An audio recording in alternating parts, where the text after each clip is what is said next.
Glória a Deus. Pai do Senhor, igreja. Amém. Deus, toda vez que a gente dá o play, a gente finge que não se cumprimentou, né? Vai lá e dá paz de novo, né? Glória a Deus. Mais uma aula, pela graça de Deus. Estamos no Panorama Bíblico, Profetas Maiores, tá? Aula 27 é o livro de Lamentações. Amém? Você que pode, abre aí sua Bíblia. Lamentações, capítulo 3, versículo 21. Pela graça de Deus, estamos aqui mais uma noite para aprendermos a palavra de Deus. Amém? Lamentações, capítulo 3, versículo 21 vai dizer assim: quero trazer à memória o que pode me dar esperança. Versículo 22: as misericórdias do Senhor são a causa de não sermos consumidos, porque as suas misericórdias não têm fim. Versículo 23 diz assim: elas se renovam a cada manhã. Grande é a tua fidelidade. Grande é a fidelidade de Deus, né? Nosso Deus, Ele é fiel. Amém? Amém. Lamentações, o título, né? Ele recebeu esse nome da tradução da Vulgata Latina, tá? A partir da tradução do grego do Antigo Testamento, né? Na Septuaginta também, e transmite a ideia de choro em voz alta, né?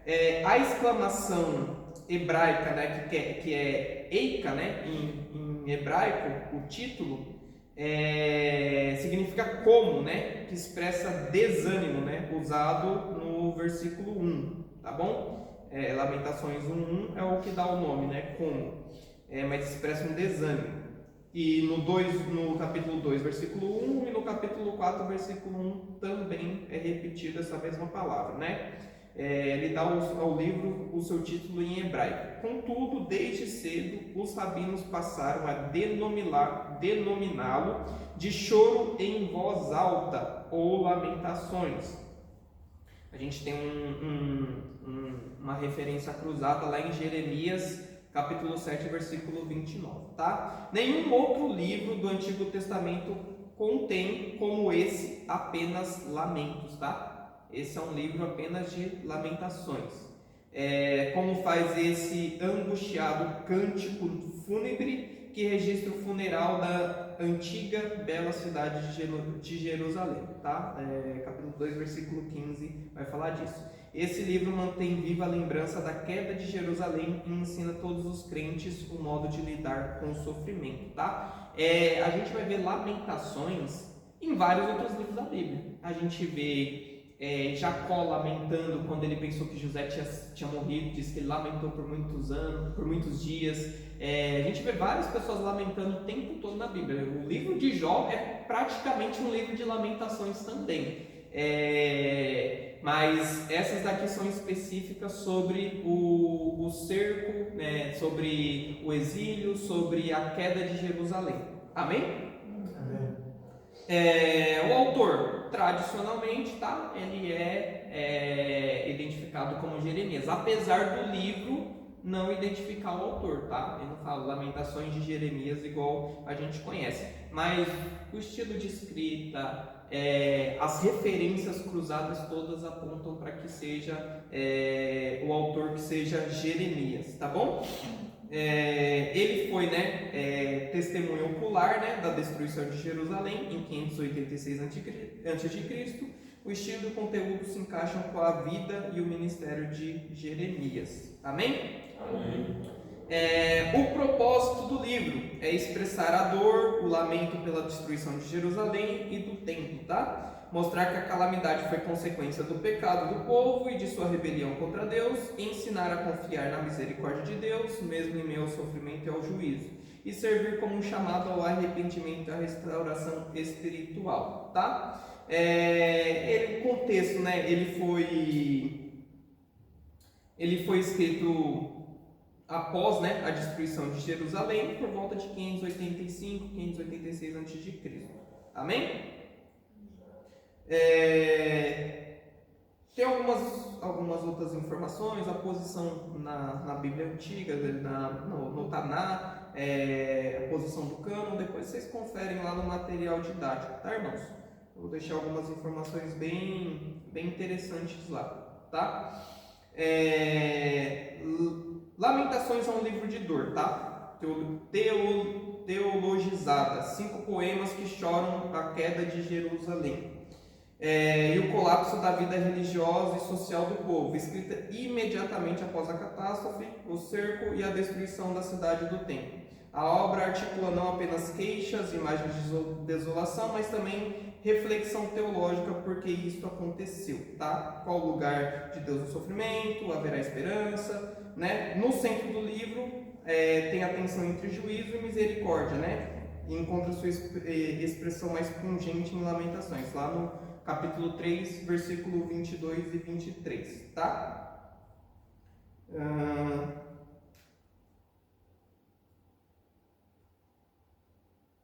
Literalmente, Lamentações combina poesia intensa com técnicas formais, né? Ele usa acrósticos em todos os capítulos, né?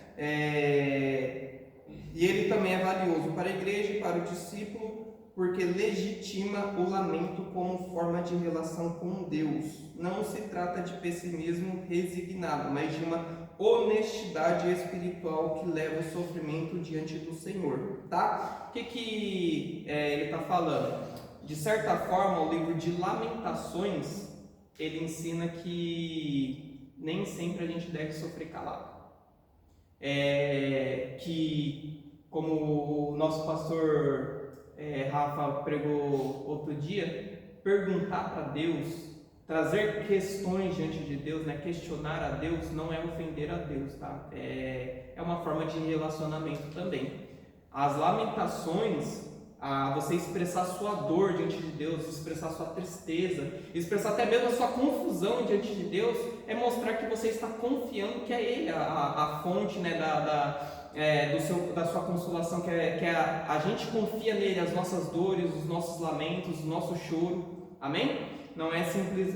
O livro de Lamentações, ele traz uma dignidade no choro, ele traz uma dignidade no lamento, ele traz, né, meio que uma santidade na gente, no nosso sofrimento, que tudo isso faz parte do plano de Deus, do propósito de Deus, do relacionamento entre nós e o nosso Criador, amém?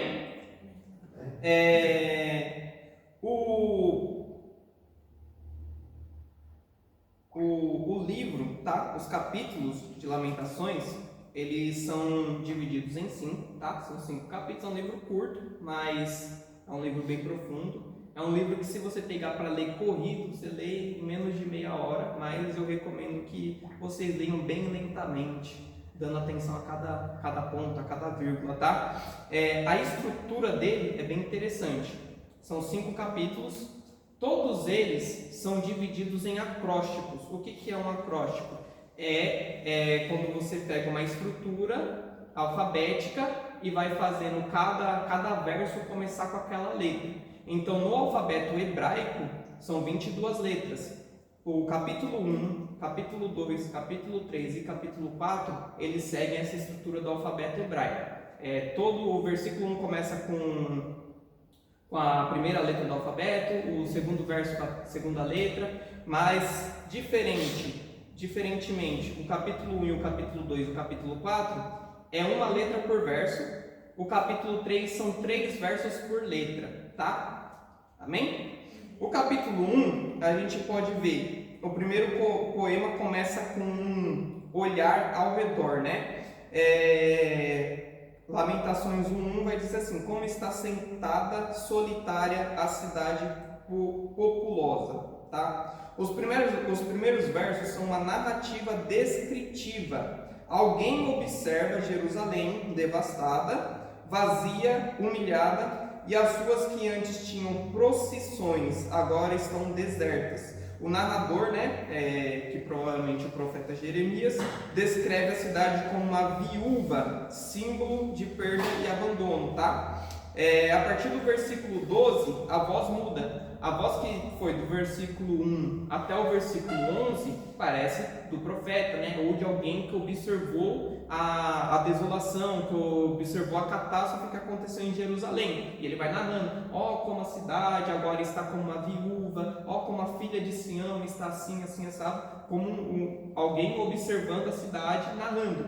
Mas do versículo 12 em diante, já é a própria cidade lamentando. Vocês vão ver isso, ó. Versículo 18.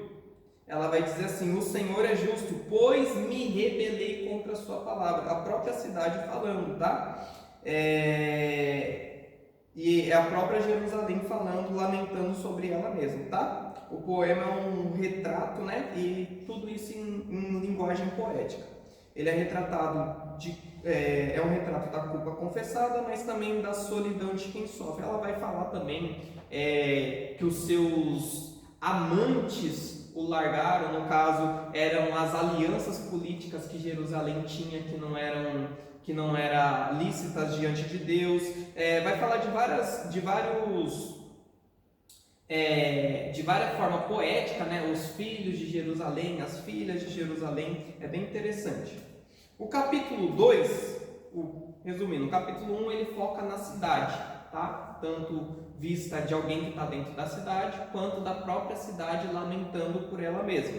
O capítulo 2 é uma voz também de alguém que está narrando, porém sobre a ira do Senhor, sobre o furor do Senhor. Amém? Capítulo 2, a gente pode ver até o versículo 2, vai dizer assim: quem derrubou sem piedade todas as moradas de Jacó, né?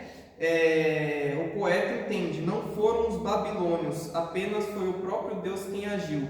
Se no livro de Jeremias, nos livros de Daniel, nos livros dos profetas a gente vê, né, Abacuque sendo citado nominalmente os inimigos de Deus, os inimigos, né, de Jerusalém, os babilônios, né, os assírios, tal, o rei, os reis que entraram em guerra. Aqui em Lamentações, o autor ele não coloca nenhum inimigo político, ele não coloca nenhum inimigo humano, nenhum inimigo natural. Ele coloca que é o próprio Deus quem está manifestando a sua ira sobre Jerusalém. O livro inteiro, os 5 lamentações, apesar de falar de todas as catástrofes, não vai citar Nabucodonosor, não vai citar Babilônia, não vai citar nada, vai falar apenas de Deus trazendo a sua ira, trazendo a sua justiça sobre o povo que se afastou dele, sobre o povo que se rebelou contra ele. É bem interessante isso daí,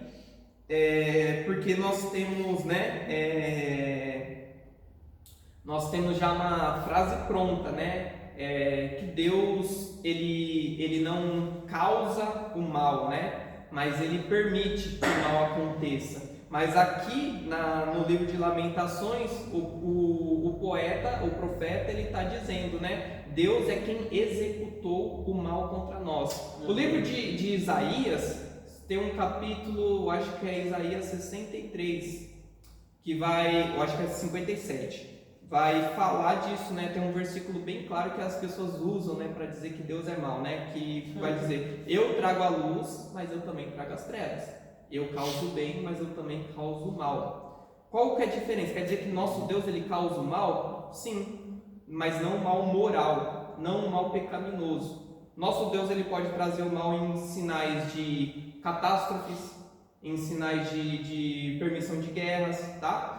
Mas o nosso Deus ele nunca vai nos incitar a pecar, tá? Ainda que ele traga um mal como ele trouxe a Jerusalém, né? Os babilônios cercaram, trouxeram destruição, queimaram os portões, queimaram o templo, destruíram tudo, pessoas foram mortas, foram cativas. Deus preservou os seus remanescentes no meio do caos, entendeu? No meio do mal, do mal natural, Deus preserva os seus remanescentes. Ele preservou o próprio Jeremias, que foi testemunho ocular, e mais outros profetas, e mais outras pessoas também. O próprio Daniel, Ananias, Misael e Azarias, né, que a gente chama de Sadraque, Mesaque e Abednego, foram preservados, foram para a Babilônia, e lá na Babilônia eles viveram, né, preservados. Então, aqui o profeta está trazendo essa questão, né? A ira de Deus, o furor de Deus, nada mais é do que a justiça de Deus recaindo sobre um povo rebelde que se afastou dele e foi avisado diversas vezes pelos seus profetas para se arrependerem, para se voltarem para Deus, mas eles não se voltaram, então o mal veio sobre eles. Amém? Amém. O capítulo 3, ele é focado na voz do próprio escritor, né? Que ele se diz, né, o homem que viu a aflição, né? Esse é o coração do livro, tá bom? Como já foi dito. O capítulo 1, o capítulo 2 e o capítulo 4, eles seguem acrósticos, né? De uma letra, de cada verso começa com uma letra, mas o capítulo 3 é a cada 3 versos que representa uma letra, tá? Pela primeira vez o poema fala em primeira pessoa, né? Ele vai dizer no versículo 1: eu sou o homem que viu a aflição pela vara da sua indignação, tá? A voz representa o justo sofredor, né? Muito provavelmente Jeremias, mas também o remanescente do povo, né? O narrador descreve a escuridão, o isolamento e a perda da esperança, versículo 17, versículo 18, mas então surge o ponto de virada, né?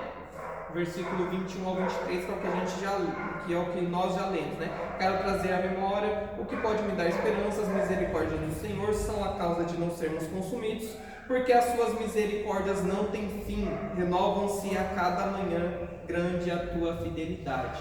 Quão grande é a fidelidade do nosso Deus, né? Porque o remanescente, né? O profeta, ele consegue declarar isso, né? Que nosso Deus é fiel, que as misericórdias dele se renovam a cada manhã, sendo que o cerco de Jerusalém durou mais de 2 anos. Então vamos dizer assim, mais de 2 anos que aquele profeta ele não via a misericórdia acontecendo. Pelo contrário, ele via guerra, ele via morte, ele via doença, ele via aflição, mas ele ainda nos lábios dele, ele sabia: eu quero trazer à memória aquilo que me traz esperança. Nosso Deus é fiel, nosso Deus ele é fiel, grande é nosso Deus em sua fidelidade, e as misericórdias do Senhor são a causa de não sermos consumidos, porque elas não têm fim, renovam-se a cada manhã. Quantas manhãs ele estava vendo pessoas morrendo? Quantas manhãs, dias após dias, ele estava vendo a destruição? Quantas manhãs ele estava vendo dias após dias as pessoas passando fome, as pessoas, as crianças, né, sofrendo? Quantas manhãs ele estava vendo o caos ali, e ele ainda fala: as misericórdias do Senhor se renovam a cada manhã. Amém? E ele ainda continua, né? 24, versículo 24: a minha porção é o Senhor, diz a minha alma, portanto esperarei nele. 25: bom é o Senhor para os que esperam por ele, para a alma que o busca. 26: bom é aguardar a salvação do Senhor, e isso em silêncio. 27: bom é para o homem suportar o jugo na sua mocidade. Amém? Aleluia. E essa passagem fica justamente no centro do livro. Se o livro de Lamentações fosse tirado da Bíblia, né, só um livro de Lamentações, você pegar lá, de capa a capa, abrir no meio, essa declaração de esperança está bem no meio do livro. Um livro que tem lamentações para um lado, lamentações para o outro, mas no centro é a vontade de Deus, é a misericórdia de Deus ali sendo representada. Amém? Mesmo quando o castigo é merecido, Deus continua sendo bom, né? E o capítulo termina com uma oração confiante, né? Fazes justiça, Senhor, a minha causa, né? Está lá no versículo 59, tá? Cadê o versículo 59? Viste, Senhor, a injustiça que me fizeram, julga a minha causa, né? E ele ainda tem esperança, né? Aqui o lamento se transforma em fé. E o capítulo 4, né? Aí ele volta a a estrutura anterior de um verso por letra, tá? 22 versos no capítulo 4. Por que que o profeta ele fez o livro nessa estrutura, né? Bem organizada, né? Cada verso começa com uma letra, cada letra na sua ordem subsequente, né? Os estudiosos dizem que é porque mesmo em meio ao caos, mesmo em meio à destruição, mesmo em meio às nossas confusões, Deus nos inspira a confiar na organização dele, a confiar que tudo está nas mãos dele, que tudo está sob o controle dele. Então, ainda que a gente veja, né, com os nossos olhos naturais, com os nossos olhos carnais, que tudo esteja desorganizado, tudo fora do lugar, nas mãos de Deus está tudo diante do plano dele, tudo de acordo com a vontade dele. Amém, irmãos? Amém. Então, o capítulo 4 volta à estrutura de acrósticos com um versículo, né? E aí a voz retorna à observação coletiva, tá? E vai dizer, né? O ouro perdeu o brilho, versículo 1, e os nobres se tornaram como barro, né? Ele vai fazer um contraste, tá? Ele vai falar, ó, antes os nobres comiam em mesas, eles festejavam, os príncipes da nossa cidade, eles festejavam, eles vestiam roupas de luxo, eles faziam isso, mas hoje eles estão com a pele ressecada, eles estão só pele e osso, hoje eles passam fome, hoje eles estão doentes, hoje eles vagam pelas ruas com as roupas rasgadas, vestindo pano de saco, hoje eles vagam pelas ruas buscando alimento, né? Ele vai falar, né, as nossas crianças brincavam, cantavam, hoje elas passam necessidades. É bem interessante que ele vai fazer um contraste, né? Ele vai trazer como que era antes da queda e como é depois da queda, né? Isso daí acontece muito nas nossas vidas, né? Muitas vezes a gente só dá valor, né? É o que muitos dizem, né? Só dá valor depois que perde, né? Só consegue ver o que era bom quando vem a prova, quando vem o deserto na nossa vida, né? A gente só consegue ver que Deus já estava abençoando a gente na nossa vida quando a bênção, né? Quando a gente não dá valor e Deus retira a bênção sobre nós, tá? Então, ele vai dizer, né? A inversão, né? Ele vai descrever a inversão de tudo. As crianças têm fome, as mães desesperam, os líderes se corromperam e ninguém tem onde se abrigar. A causa é espiritual, tá? Versículo 3 vai dizer: por causa dos vossos pecados, dos seus profetas e das iniquidades dos seus sacerdotes, tá? A gente vê isso descrito claramente no livro de Jeremias, né? Jeremias pregando: arrependam-se, afastem-se dos pecados, afastem-se dos altares de Baal, dos altares dos deuses pagãos. E os profetas e aqueles que se diziam profetas: não, gente, vocês vão ser abençoados, Deus vai dar vitória para vocês. Então aqui, esse versículo vai falar, né, por causa do pecado dos seus profetas. Tinham falsos profetas no meio do povo, profetizando paz, paz, bênção, bênção, sendo que na verdade viria a ira de Deus sobre aquele povo se ele não se arrependesse, tá? E mesmo assim, tá? O versículo 22 termina com um vislumbre de esperança, né? Vai dizer: cumpriu-se o castigo da tua iniquidade, ó filha de Sião, ele não te levará mais para o cativeiro, né? Traduzindo, né? Esse seria o último cativeiro que o povo passaria, tá? Há juízo, né? Mas também há um limite. Deus não rejeita para sempre o seu povo. Ele mesmo já tinha profetizado através de Jeremias que iria durar o cativeiro 70 anos, tá? E o capítulo 5, muito interessante o capítulo 5, irmãos, que diferente dos outros capítulos, vamos dizer assim, ele tem os 22 versos representando as 22 letras do alfabeto hebraico, porém ele não está organizado, ele não tem uma ordem. Isso daí reflete até mesmo a nossa relação com Deus, né? Ainda que a gente consiga persistir confiando que tudo está nas mãos de Deus, que tudo está sob o controle de Deus, chega um momento que a gente espana, né? Chega um momento que a gente acaba desesperando, chega um momento que a gente que o sofrimento acaba até mesmo, né? Que a gente fala: basta, chega, aqui eu já não vejo mais solução. Então o capítulo 5, ele tem isso, ele tem os 22 versos, mas não estão em ordens, amém? E aí, ao invés de, diferente do capítulo 1, que é a cidade falando, né, a própria Jerusalém falando, o capítulo 2, que é o profeta falando, o capítulo 3, né, que é o narrador, né, vendo ali a situação do povo, aqui é como se fosse todo o povo, cada versículo parece que é uma porção da população clamando a Deus, tá? Vai dizer que o último poema ele é coletivo, né? Todo o povo fala. Versículo 1, né? Lembra-te, Senhor, do que nos aconteceu. Olhe e vê o nosso opróbrio, né? Os lamentos vão sempre ser assim: nosso, nós, nunca vai ser eu, né? Ou ela, vai ser nós, tá? O povo lista as dores, né? A orfandade, né? As pessoas ficando órfãos, viúvos, a vergonha, a escravidão, a fome, mas ainda a fé. Vai dizer no versículo 19: Tu, Senhor, permaneces para sempre, o teu trono subsiste de geração em geração.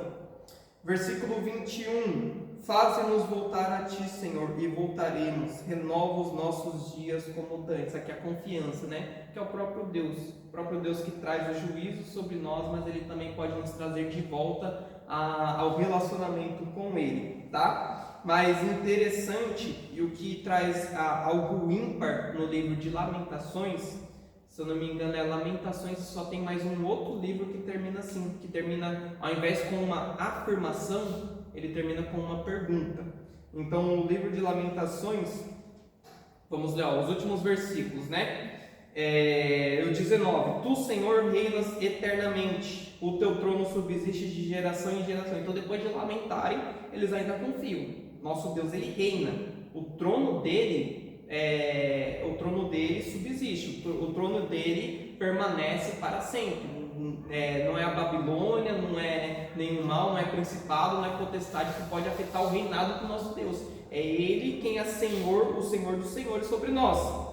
Aí, versículo 20, ele vai falar: Por que te esquecerias de nós para sempre? Por que nos desampararias por tanto tempo? 21, converte-nos a ti, Senhor, e seremos convertidos.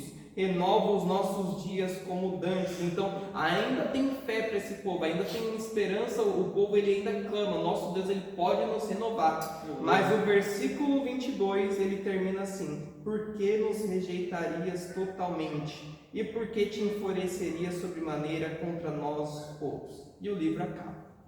O livro acaba assim, de repente, com uma questão: será que o nosso Deus ele nos rejeitaria para sempre? Será que o nosso Deus, a fúria de Deus seria para sempre contra nós? Será que não tem mais jeito de Deus nos resgatar? Essa era a situação de Deus, a situação daquele povo. Quantas vezes a gente já questionou Deus dessa mesma maneira? Senhor, será que essa situação não vai passar nunca? Será que essa aflição não vai passar nunca? Será que essa prova não vai passar nunca? Será que nunca vai mudar? Será que minha família nunca vai mudar? Será que o ministério nunca vai mudar? Será que essa prova nunca vai mudar? Será que eu nunca vou vencer essa situação? Senhor, onde está o Senhor nesse momento? Mas assim como a Bíblia não termina no livro de Lamentações, o nosso relacionamento com Deus também não termina nas nossas lamentações com Ele, tá? Diferente de outros livros, né? Lamentações não termina com consolo, mas com espera, tá? O eco dessa pergunta se estende até o Novo Testamento, onde a resposta definitiva vem em Cristo, o homem de dores que chorou sobre Jerusalém e abriu o caminho para a restauração, tá? Se a nossa pergunta Senhor, será que o Senhor nos rejeitaria para sempre? A resposta vem em Cristo. Ele amou o mundo de tal maneira que deu seu Filho unigênito para todo aquele que nele crê não pereça, não seja abandonado, não seja órfão, não seja desacreditado para sempre. Amém? Mas que a gente, pela fé em Cristo, pela reconciliação, nós somos adotados. Nós que éramos servos do pecado, servos, o castigo, né, que é o salário, né, do pecado, que é a morte que viria sobre nós, Ele levou sobre Ele. Amém? O que a gente pode ver de pontos principais, tá? Sofrimento e desolação, né? O livro revela a extensão de sofrimento de Jerusalém e do povo após o exílio, né? Fome, vergonha e caos social, né? Destaca a realidade do juízo divino sobre o pecado, mas também a oportunidade de reflexão e arrependimento, né? É um livro que traz a questão, né, do temor, né? E também a questão, como eu disse já no começo, né? Tem gente lá fora. Eu acho que. Joga seu carro. A importância, né, da gente ter essa consciência. Nosso Deus, Ele é amor, mas nós devemos caminhar juntamente com Ele. Nós devemos ter compromisso com o nosso Deus e também temor, né? Porque Ele é justo, né? E o juízo de Deus vem sobre aqueles que se rebelam contra Ele. Amém? Tem bastante coisa que eu coloquei no material, depois vocês conferem lá, tá, gente? Mas conferem mesmo, tá? Como já foi falado, tem esperança no meio do juízo, né? A estrutura, né, do livro, né? Capítulo 1, 2, 3 e 4, os acrósticos, tá? Que falam da questão de confiar na organização de Deus, mas também que existe uma limitação na mentalidade humana, existe uma limitação humana do quanto a gente aguenta, né? E o final, né, que aponta, né, para uma pergunta, para uma reflexão que foi respondida por Cristo, né? Que Deus não nos abandona. A gente pode ver que Lamentações não é algo que fica só no Antigo Testamento, tá? A gente vê o próprio Cristo, Lucas capítulo 19, versículo 41, ele também lamenta, tá? Ele lamenta até mesmo como Jeremias está lamentando aqui. Ele lamenta pela cidade de Jerusalém, vai dizer, né? Jerusalém, Jerusalém, quantas vezes eu quis ajuntar vocês, assim como a galinha ajunta os seus pintinhos debaixo das asas. Mas você que mata os profetas, você que continua pecando, né? Jesus, ele lamenta, ele chora, né, pela cidade de Jerusalém, ele chora por Lázaro também. Hebreus capítulo 4, versículo 15 vai dizer que ele chorou, né, pela obediência da missão dele, do propósito dele. Amém? A gente vê também várias outras pessoas lamentando na Bíblia e Deus entendendo o lamento, assim ele também entende as nossas lamentações. Amém?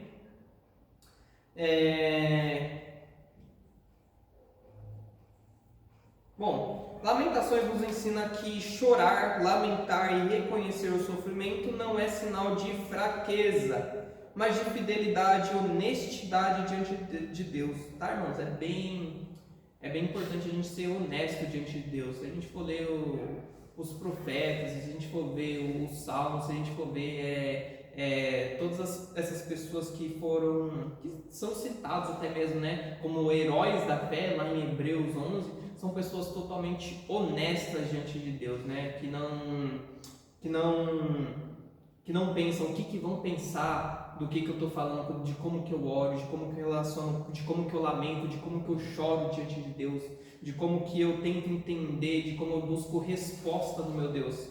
Então a gente às vezes até se escandaliza com alguns posicionamentos. Nossa, eu não oraria assim, mas aquela pessoa está sendo honesta diante de Deus, ela tá expondo o seu coração diante de Deus. Amém? E Deus traz, né, a resposta, né? A gente vê o livro de Jó, né? Jó questionou Deus o livro todo, depois Deus se revela a ele, né? Dá uma exortada nele, mas Jó, a declaração de Jó termina assim, né? Antes eu conhecia só de ouvir falar, mas hoje os meus olhos te veem. Então, a gente se derramar, né? Derramar as nossas queixas diante de Deus, derramar a nossa honestidade diante de Deus, leva a gente a um nível mais alto de relacionamento, mesmo que seja na base do puxão de orelha. O livro nos lembra que o pecado traz consequências reais, mas que a misericórdia e a fidelidade de Deus permanecem, oferecendo esperança mesmo nas situações mais desoladoras. A estrutura em acrósticos revela que Deus organiza o caos e acompanha cada detalhe da experiência humana, mesmo quando tudo parece fora de ordem, como no capítulo final, e a pergunta aberta no fim do livro nos convida a refletir: será que a restauração virá? Quem nos traz esperança e a resposta divina? A Bíblia.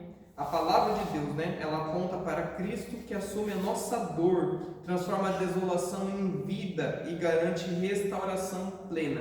Assim, Lamentações não é apenas um registro de dor, mas um convite à confiança em Deus, à oração perseverante e à esperança em Cristo, mesmo quando o futuro é incerto e a dor é intensa. Ele é a luz no vale do lamento, a certeza de que mesmo nas manhãs mais sombrias, as misericórdias do Senhor se renovam. Amém, irmãos?